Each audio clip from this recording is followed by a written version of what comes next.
Hello à tous, j'espère que vous allez bien. Bienvenue sur ma chaîne, moi c'est Elena et sur ma chaîne Les Carnets d'Elena, je vous partage mes différentes expériences dans le secteur du luxe et je vous donne notamment des conseils sur comment rejoindre l'univers du luxe et je vous parle également de mes expériences dans les différentes maisons de luxe. Alors aujourd'hui, on se retrouve pour une toute nouvelle vidéo de type entretien d'embauche qui concerne davantage l'alternance mais que vous pouvez également regarder si jamais vous souhaitez travailler dans le secteur du luxe. Et c'est une vidéo que je fais car j'ai réalisé que je recevais pas mal de questions concernant encore l'alternance. Des questions du type comment trouver son alternance dans le luxe, quand faut-il postuler, comment adapter son CV par rapport à l'alternance, etc. Si vous me suivez sur ma chaîne Les Carnets d'Elena, vous savez que j'ai fait mon alternance au sein du groupe LVMH et notamment au sein de la maison Louis Vuitton. Alors je vous mettrai le lien de la vidéo quelque part ici ou tout simplement dans les commentaires. Et donc dans cette vidéo, je vais te partager 5 conseils pour trouver ton alternance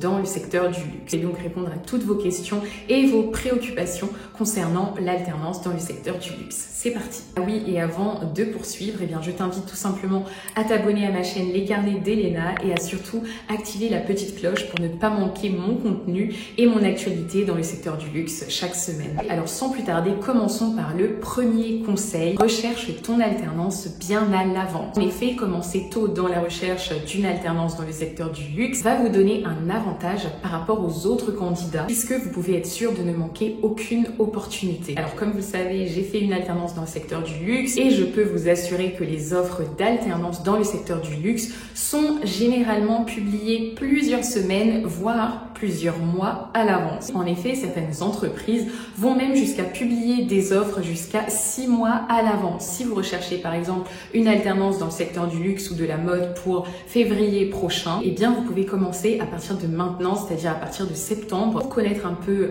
le marché de l'emploi, pour voir si certaines maisons ou encore certains groupes ont déjà commencé à publier des offres. Et autre exemple, si vous recherchez une alternance pour juin-juillet, c'est à partir de janvier-février qu'il va falloir s'y mettre. En général, avec l'alternance, vous êtes déjà dans un cursus scolaire, donc c'est vrai que lorsque vos professeurs ou vos mentors commencent à parler d'alternance, c'est vraiment le moment de commencer à vous mettre à jour et de regarder un peu les offres. Passons maintenant au deuxième conseil. Vous devez adapter votre CV. Et je veux dire adapter votre CV selon les critères de l'alternance. Pour ce faire, vous devez comprendre les compétences recherchées par les entreprises et cela bien avant de postuler. En effet, si vous voyez par exemple sur une offre que un employeur recherche des candidats avec des compétences linguistiques que vous avez, vous devez absolument les mentionner sur votre CV et bien les mettre en avant. D'ailleurs, je profite de ce moment pour vous rappeler que vous pouvez également faire un tour sur mon site web de coaching lescarnetsdelena.com si jamais vous souhaitez avoir des conseils personnalisés sur le recrutement dans le secteur du luxe ou encore améliorer votre CV. Ensuite, vous devez comprendre les expériences qui sont recherchées par les employeurs. Certains employeurs, et c'est notamment le cas de l'alternance,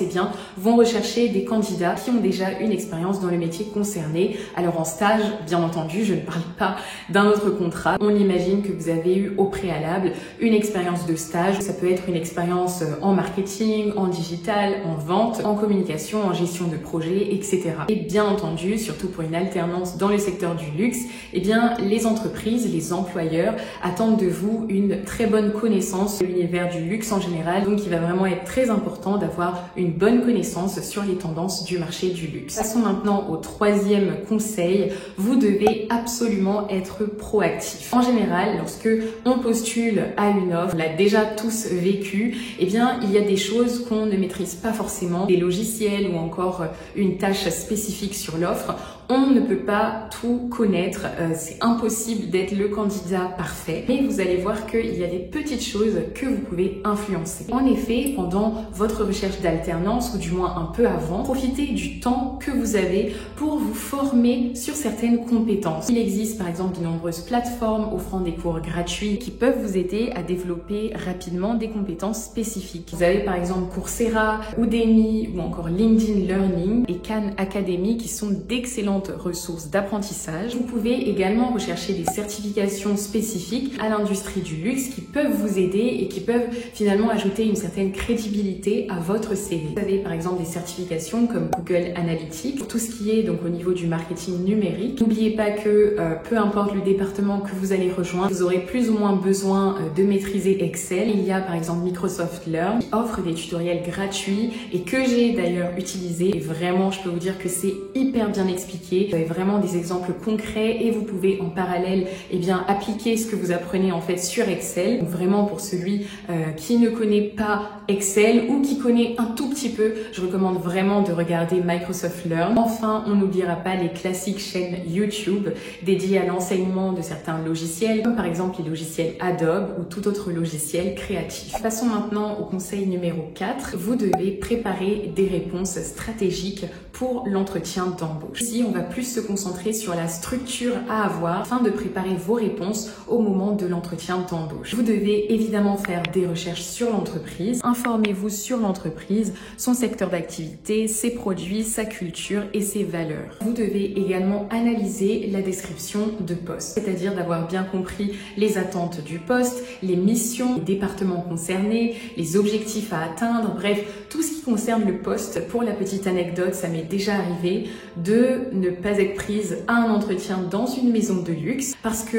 je n'avais pas bien compris l'offre de poste et que j'avais tout simplement pas passé assez de temps. Donc vraiment, prenez le temps d'analyser la description de poste et de voir finalement si vous seriez capable de résumer cette description de poste avec vos propres mots. Passons maintenant au 5e conseil qui est quand même assez important, c'est le fait d'avoir un suivi de ces candidatures. En effet, vous devez créer un suivi efficace de vos candidatures. C'est essentiel, notamment lorsqu'on postule de façon simultanée dans différentes entreprises. D'abord, mon conseil, c'est celui-ci. Trouvez l'outil de suivi qui est adapté pour vous. Alors, un outil de suivi pour quelqu'un d'autre ne marchera pas forcément pour vous. Donc, c'est vraiment important de comprendre finalement votre méthode de travailler et de vous organiser. Utilisez des outils comme Microsoft Excel, Google Sheets, Airtable, encore toute autre méthode de tableau personnalisable. Il existe même des applications qui sont dédiées en fait au suivi des candidatures, comme par exemple Hunter ou encore Jobber, qui offrent des fonctionnalités spécifiques pour suivre les candidatures, les contacts, les notes d'entretien, etc. Ensuite, je vous invite